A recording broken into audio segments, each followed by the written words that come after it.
All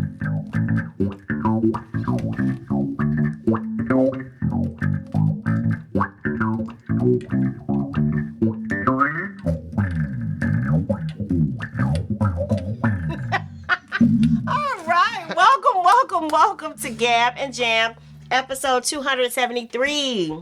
Yeah. So I was just rocking Dunlap bass wah-wah pedal. Oh yeah, the crybaby. Yeah, it's the crybaby. Yeah, it's a cute little thing too. Yeah. All right. Well, anyway, because I want to make sure you guys understand this is the full size one because they actually have a one that's half the size of this one, and it's white. Right. So the one that I use is the full size one, but they do have one that's half the size. Not sponsored by Dunlap. Not sponsored by Dunlap. Just like FYI. So grab any bass wah-wah pedal that's out there if you just kind of want to get that. I love it. I've always, my brother and I, when we first heard Chameleon by Herbie Hancock and the Headhunters, we thought that was a bass with a wah-wah pedal. Oh. And so, it's actually Herbie playing like a Moog or something like that, right? Yeah. But, that's always been in my head since then. It's like, to get that sound, right? So that's just one of those types of things, like, one of those things from the youth. Anyway. I love it.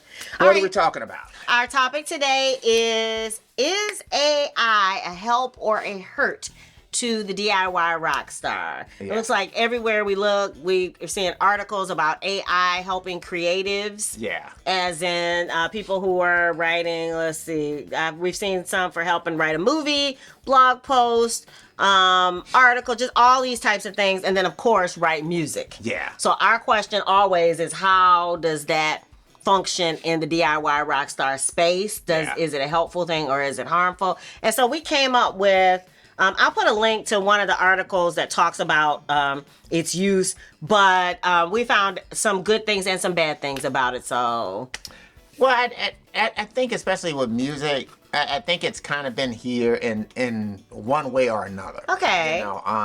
So AI, we mean machines helping us to fill in. Yeah, I mean, I guess it wasn't necessarily giving us the intelligence aspect of it, but let's just say quantizing, right? Okay. That to some extent you play something, the rhythm's off, and you can use quantizing to kind of put it on the beat. And after a while, as things at one time it used to be like it would just take you right to a grid. Okay. However, like, if you have one of those DAWs such as Logic, you have smart quantizing. Okay. Where now all of a sudden, not only does it not just take you right on the grid, it can kind of get you close. Okay. But leave a certain amount of human feel to it. Or you can actually take the feel of a certain track and apply it to another track. So make it the learning. The reference. Yeah, so it could be the reference and it could actually say, okay, I'm going to actually follow that track. So, for instance, Logic has a virtual drummer. Right. Called Drummer. Yes. Right? Yes. And so you could take your audio and you could tell Drummer to follow your audio track. Okay, right. Or you could tell Drummer to follow, you could be playing keys and you could tell Drummer to follow the keyboard track. Right. And then you can kind of change, how much he does ghost notes and all the fills and all the rest of that kind of stuff. Right. So, it's kind of been a part of music. Yeah. Throughout. I mean, beginning with early sequences. Yeah. Sequences. And I guess maybe that kind of goes toward the quote unquote good points, because I think the new AI, what the vision is for some people is that it will write all your material. You plunk in, I want it to be about a girl and a guy. I want it to have references to the beach, and I want it to be in the key of C so I can sing it. Yeah. And then it spits out the entire made song. I think that kind of is the vision, because that's kind of what they're showing for some of these other things, like blog post or whatever else. Right. Like you put the ingredients in and then it bakes the cake. Yeah, but I guess that's the thing too. As far as music goes, it's kind of been there. You have loops. Yeah. Where you can take loops, you could take, a guitar loop, a bass loop, or this, that, and you get the key that it's in, and you could just consolidate all these things together and make a song consisting of these pre-existing loops that you just kind of pull together. And some of them can be MIDI loops or whatever else. And then you can slow them down, you can speed them up, you can do all kinds of different things to them. So I think on a music front, it's always been there. Okay. So you've been on a point, and I think musicians have kind of fallen all along the spectrum. So meaning that there are some people who depend heavily on it. You know, I mean, there are programs out there that will create melodies for you. That will create chord progressions. Yes, for you. That will do all of these things for you. And then you have other people who are allowed going out and digging out 4-track recorders. Right. And want to play every track all the way through. And all the rest of that kind of stuff. So I think that, they've kind of fallen all along the spectrum. I don't know how new it might be for stuff like, literary or, writing a movie or something like that. Lyrics. Yeah. And I can see, so I guess the good part, and I'm thinking the lyrics and I'm thinking even some of the things that we were talking about earlier, is that it does help you a couple of ways. One, brainstorm ideas that maybe you wouldn't have thought of. So as part of a tool for creation, because the same way with lyrics, how I open a dictionary, I open a rhyming tool, and I know some people say, oh, don't use any tools, Again, so the level of using automation has always kind of been there. It's a tool. It's a tool. It is. Right. So even if you went back to just the old books, a dictionary is a tool. Yes. A thesaurus is a tool. All of these things are tools to help you brainstorm the idea. To get you to this creative process so that you're not using the same words over and over again or whatever else. The same topics, the same whatever. Right. Or the same progression. So same thing with the music. Right. Like for me, I probably would end up with the same chords because those are my go-to. Right. Whereas this might give options for, hey, let's try this or let's try this. Right. So it's kind of like a collaborator, like an electronic collaborator. It is. It's more or less like like you said, an electronic collaborator that allows you to do this to the extent that you want it to be. Right. Some people may not want to have that. Yeah. There has been, I know there was one AI rapper who was signed to a record label. Right. And basically, and until this AI rapper started using the N-word, I guess none of the creators who, created this AI rapper were black. So therefore, the AI rapper had to lose his deal. But he was successful until they understood. That he was but he was made from this amalgam of what has already been out there, successful. Exactly. And so it's sort of like, how could the AI be racist if the AI is basically, regurgitating what is already out there, and it's kind of taken from this, and they say, oh, yeah, you should be using that word over and over again. So really what the AI does in that particular case is it's like following a recipe. Yes. And then you just put all the things in the generator. Right. And then this is what it spits out. So I think the thing that's probably got a lot of people nervous or concerned about AI is that actually AI does what people tell you to do when they ask you to write a hit song. Yeah. That's what they say. They say, listen to the radio. Yes, they do. Right? Compare your song to what's on the radio. Yep. To the extent that it's not sounding like that, you need to make the song sound like that.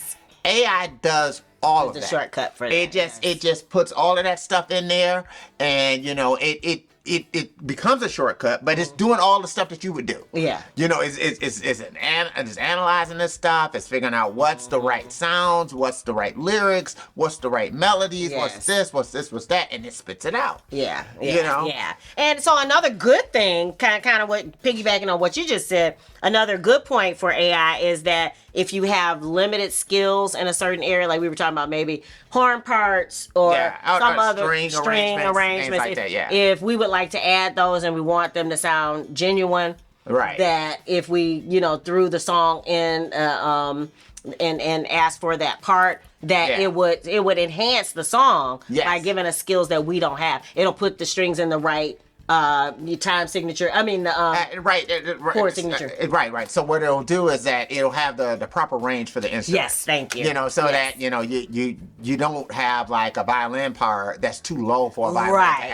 actually play. Which would happen if we were probably trying to do that if you're just playing on your keyboard, sometimes you may be going outside of the range of a viola. Right. And getting to the range of a violin, which is higher. Right. Or a cello. Knowing that. Okay, a cello has a range that is only so low, and then you know, it has some cross, you know, range with a bass, but there's certain notes that the basses only can hit and the cello cannot. Right. You know, and it's kind of understanding that aspect. And it's the same thing with the woodwind instruments and the brass instruments, that they have a range. Yeah. You know, so you have to write what is realistic for that. Right. You know, I think where the AI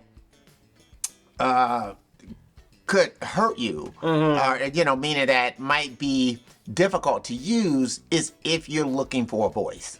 Right. So that was one of the things that is the detriment, the thing that could hurt, is that if you're trying to express who you are and AI can't. Well, it may be able to get you to a certain point, but I guess the thing becomes, it's sort of like for a string arrangement. You know, I can tell the AI that I want a certain string arrangement, but the AI might listen to the song and basically, based on what's already out there, kind of say, well, this type of song should have this type of string arrangement.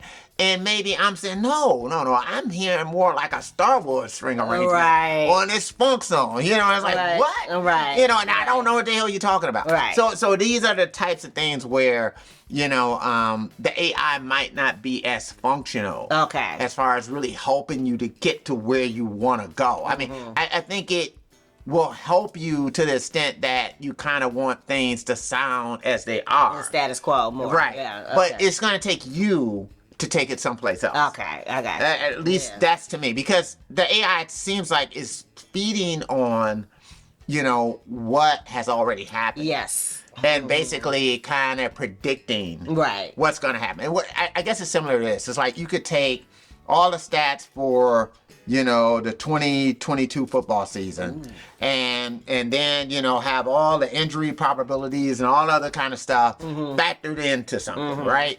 And then, you know, throw it in the AI. Yeah. You know, and let's just say San Francisco 49ers has this guy who's Mr. Irrelevant, who they got playing for them. And the AI might run that, and San Francisco might lose all the games that this guy is playing. Right. Right? Whereas actually, this guy's been winning all his games. Right. In reality, you know? right. Because there's no account for that human element. Yes. And that's always the thing. It's sort of like, it's going to take what would most likely happen. The probability. And that's the thing, is that, in a way, the AI is afflicted with our imperfections, because we program it. Right. You know, and we give it what it's supposed to have. Right. So it's predicting based on human prediction. Yeah. You know, which is the part that's, you know, limited. Right. You know, because if record companies understood that part of it, again, if they understood how to just make hit records all the time, they would make hit records all the time. They wouldn't lose 90% of their 90% of the artists wouldn't be failures. Exactly. Right. And so I think that's where, if you're an artist, you can't be intimidated, or you shouldn't be intimidated by AI. Okay. AI should be nothing more than a tool. It should be nothing more than a thesaurus. Oh, I love you know, it. because in simple fact, at the end of the day, if you're an artist, it's always going to be something that helps your creative process. Right. It's not going to be the creative process because you're an artist. Right. That is the thing, is that you love writing songs. Right. So that shouldn't be, you shouldn't be getting it to do the shortcut for, I just want to do it so I can go off and do what? I mean, this is what you want to do, right? You're in it because you enjoy expressing yourself through music, right? So it's not going to take the shortcut for that. It's not. It's like, you know, if you like a certain producer's sound or whatever else, you're going to want that producer's sound. Yeah. You know, you're going to want the next thing that the producer does, not necessarily the old thing that the producer does. It's one of these types of things where I just feel like with everything, it's like people felt like drum machines were going to replace drummers. Yeah. Didn't replace drummers. No. You know, bass synths were going to, you know, replace bass guitar players. We added a fifth string to the bass. Yeah. You know what I'm saying? So now we play the low stuff, and, you know, we extended the range of the bass guitar, but bass guitar players are still around. Yeah. You know, it's like all these things that we kind of thought, you know, was gonna, the fact that now you got these realistic horn sounds, strings, and all the rest of it, it's going to replace orchestras. Nope. No. You still got the philharmonics, you still got all the rest of this kind of stuff. It's always going to still be there because people want that human element. Okay. It's just different. It is different. It's just different, you know, what we bring to it. One of the last things that people are afraid of is that the market will be flooded with a slew of bland, predictable music. We already have that. I was about to say, made by viral-seeking artists. But like you said, that's every generation has its share of, I wrote to try to make a hit, and then sometimes it actually ends up a hit. So, right. Yeah. I mean, how many of the 50 songs sound alike? Yeah. How many of the songs from the 60s sound alike? Yes. How many songs, you know, from the 70s sound alike? Yeah. 80s, Yeah. whatever. Yeah. You know, the cream rises to the top. Yeah. You know, and that's normally the way it is. And, you know, you're always going to have copycats. Yeah. You're always going to have these people who, you know, whether they're using AI to do it or they're just doing it themselves, are going to sound exactly like what is a hit. Yeah. You know, and some of these people are going to be successful. Yeah. Because that's the way the music business works. Yeah. That's the way most successful businesses work. Right.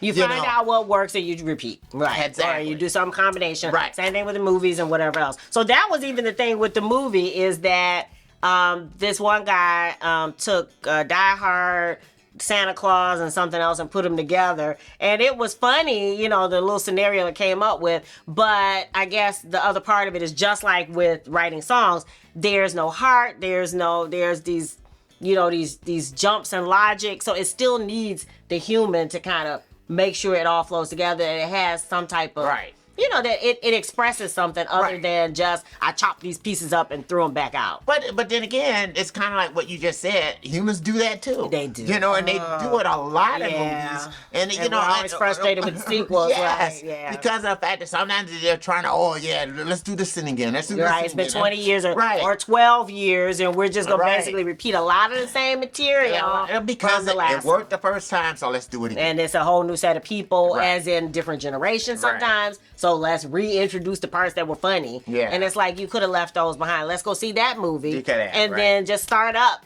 at the next episode, not rehashing a lot of the same stuff. But a lot of times, it happens so many different times. And I guess, you know, that's what people are afraid of with the AI. Yeah. But, I mean, it's inevitable. Yeah. You know, because the thing that the AI can't predict, you know, the AI couldn't have predicted the Beatles.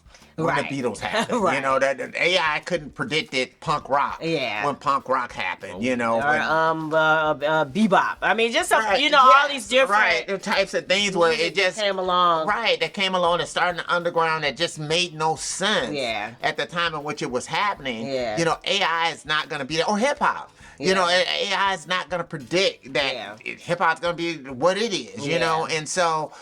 Again, it's always going to be the human aspect that is forward looking, that is visionary. Yeah. That is what you're going to look to. Yeah, because there's always there's some kid or, you know, some old person, whatever, somewhere that's creating something that's brand new, that's different, that's, you know, gonna make you say, that's interesting. Right. You know, hear more of that. Right. Yeah. It's just it's always kind of out there. Yeah. You know, I mean, so the talent's always gonna be there. People are always gonna want to go and pick up instruments. They're always gonna want to go and you know, play things, so or write things, or whatever else, because they have ideas, right? You know, so I mean, you know, for the people who don't, you know, maybe AI is helpful, you know, and that's good. I think some people hate that it's accessible to all other people, so many different people, you know, because it becomes this oversaturation of material that's out there. You know, I've been listening to a lot of these hip hop artists, and one of the things they're complaining about is that there are more producers than artists. Wow. You know, because the producing part is so easy. Yeah. You know, because of Fruity Loops and some of the other things that are out there, and I guess the AI stuff that's going to be out there now, you know, that it's so easy as opposed to, you know, being an artist and actually having to write bars. Whereas maybe you won't have to do that now that you got the AI. I was about to say one other bad thing that I didn't have listed, but I've heard about is that a lot of times you'll end up with the exact same song or plagiarism. Yeah. So they were talking about with that sometimes the AI, depending on your app, is pulling things off the internet and not asking permission. So that's another one. Yeah. It's pulling like somebody's original painting, mixing it with, Van Gogh or whatever else, and not getting permission and spitting out something for somebody else. So that might be the same with the Fruity Loops or something. Yeah, but that's the thing that has happened with people with Splice is that, certain people will get these samples from Splice and then they don't change them up at all. Yeah. And so now all of a sudden, you have some other guy who used it before you did, copyrighted the song. Yeah. And then you come up with your song and you put it up on YouTube and then it gets flagged as saying, hey, this is somebody else's material. Yeah. Because you use the exact same loop. And that loop is it. really the heart of your song. Yeah. And as long as you have that, that's going to be an issue. Yeah. All right, so what do you guys think about this? AI seems to be everywhere, so we just knew we had to stop and talk about it. What are your thoughts on it? Please leave it in the comments below. We would love to hear what you think. Yeah. And... So this year, look out for us on Spotify. I mean, we got Sugar Pit. There's going to be other stuff out there on Spotify, Apple Music, all the rest of that type of stuff. New releases coming. New releases are coming. Look for more details to come. And as you know, we do those YouTube shorts, that also show up on TikTok. They show up on Twitter, Facebook, all the rest of that type of stuff. So we will be doing, I think Speed Stars will be joining up there so that sometimes if you do hear one of those that you like, it may be available on BeatStars. So then also we're going to have, working on Patreon. Yes. So we're looking at, a couple of different avenues so that, because I hear sometimes with people who see those clips and decide, hey, I'd like to, use that or something like that. That stuff is going to be available. So anyway. Love it. If you dig the vibe and you want to be a part of the tribe, be sure to subscribe. We're wishing you love, peace, and chicken. Yay.